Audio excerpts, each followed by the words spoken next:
రాబోయే ఎన్నికల్లో బీజేపీని అధికారంలోకి తీసుకొచ్చేందుకు కార్యకర్తలు శక్తివంచన లేకుండా కృషి చేయాలని బీఆర్ఎస్ ప్రభుత్వాన్ని గద్దెదించాలని బీజేపీ రాష్ట్ర అధినాయకులు పార్టీ శ్రేణులకు పిలుపునిచ్చారు.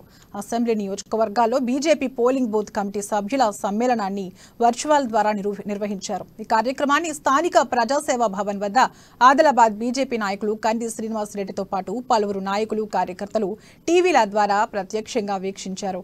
బీఆర్ఎస్ ప్రభుత్వ వైఫల్యాలను ఎండగడుతూ గడప గడపకు వెళ్లి ప్రజలకు వివరించాలని కంది శ్రీనివాసరెడ్డి అన్నారు.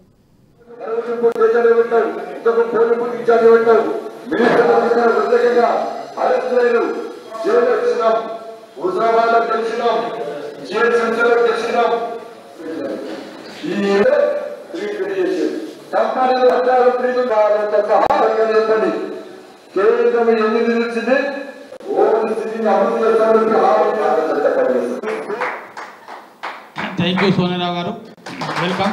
ఇలాగనే సలహా సూచనలు ఉండాలా ఎల్లవేళలా. ఇప్పుడు వెంకటేష్ గారి మనం చర్చ పెట్టాలనేది పార్టీ అధిష్టానం ఆదేశం.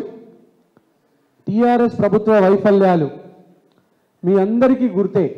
మనమందరం ప్రతి ఇంటింటికి వెళ్ళి భారతీయ జనతా పార్టీ కార్యకర్తలు టీఆర్ఎస్ ప్రభుత్వ వైఫల్యాల మీద ప్రజలందరి దృష్టికి చేయవలసినటువంటి అవసరం ఉన్నది. మొట్టమొదటి వైఫల్యం, గత 9 సంవత్సరాలలో టీఆర్ఎస్ ప్రభుత్వం ఒక్క ఇల్లు కూడా కట్టలేదు.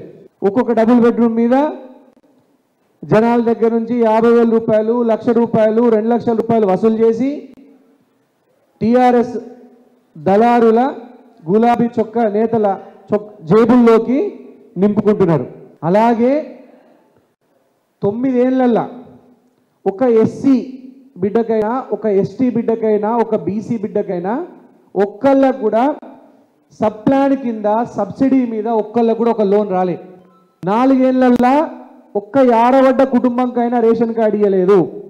1,00,000 రూపాయలు రుణమాఫీ చేస్తానది, అది కూడా చేయలేదు. అన్నిటికంటే ముఖ్యమైనటువంటి అంశం ఏంటంటే పోడు భూములు, ఎస్టీలకి పోడు భూములకి, ఆదివాసీలకు పోడు భూములు